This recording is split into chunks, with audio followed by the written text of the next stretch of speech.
হিমন্ত বিশ্ব শৰ্মাৰ চৰকাৰৰ কাৰ্যকালত অকল ভুৱা ট্ৰেডিং ট্ৰেডিং নহয় এটো ভুৱা ট্ৰেডিঙৰ নামত অসমৰ মানুহৰ হাতৰ পৰা 11,000 কোটি টকা লুট কৰি লৈ গ'ল।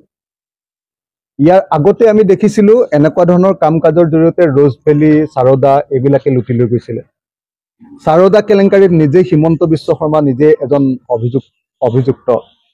সাৰদা কেলেংকাৰীত তেওঁৰ নাম সোমাইছিলে আৰু সাৰদা কেলেংকাৰীৰ পৰা বাচিবৰ কাৰণে তেওঁ নিজে কলিকতাত গৈ CBI কোৰ্টত তেখেতে নিজে কলিকতাত গৈ ৰাজসাক্ষী অৰ্থাৎ হয় মই সাৰদা কেলেংকাৰীত জড়িত আছিলো, সাৰদাৰ পৰা পইচা লৈছিলো বুলি আৰু মই কেনেকৈ লৈছিলো কি কথা ময়ো আপোনালোকৰ হৈ সাক্ষী হৈ দি মোক বচাই দিয়ক বুলি তেওঁ গৈ তাতে চাৰেণ্ডাৰ কৰি দিছে CBI কোৰ্টত।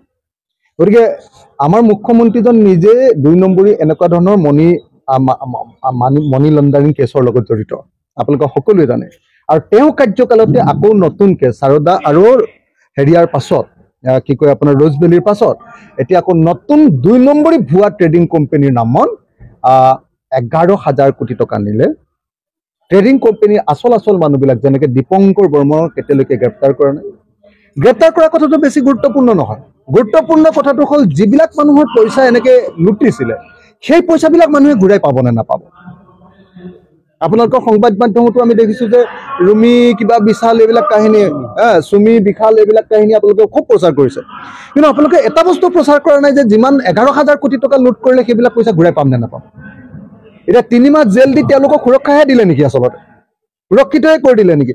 তাৰমানে তেওঁলোক এতিয়া পলাবৰ কাৰণে সুযোগে লাভ কৰিলে নে আমি কোৰ্টৰ কেছত সোমাই গলো, আমাকতো এতিয়া পুলিচে কেছটো চলি আছে, এইটো মানে সাবজুডিচ কেছ, এতিয়া আমি কি কৰিম, আমিতো পইচা দিব নোৱাৰো, আমাৰ একাউণ্ট ফ্ৰিজ কৰিলে এই বুলিহে ক'ব নেকি উল্টাই। এই 11,000 কোটি টকা অসমৰ মানুহে ঘূৰাই নাপাব নেকি। গতিকে মই অসম চৰকাৰক দাবী জনাইছো যে কেছ কৰক, তেওঁলোকক গ্ৰেপ্তাৰ কৰক, কিন্তু তেওঁলোকৰ সম্পত্তি চিল কৰি, তেওঁলোকৰ সম্পত্তি চিজ কৰি, তেওঁলোকৰ সম্পত্তি বাজেয়াপ্ত কৰি তেওঁলোকৰ পৰা পইচা উলিয়াই অসমৰ প্ৰত্যেকজন যিবিলাক মানুহৰ পৰা পইচা নিছিলে তেওঁলোকক সকলোকে ঘূৰাই দিয়াৰ ব্যৱস্থা গ্ৰহণ কৰক।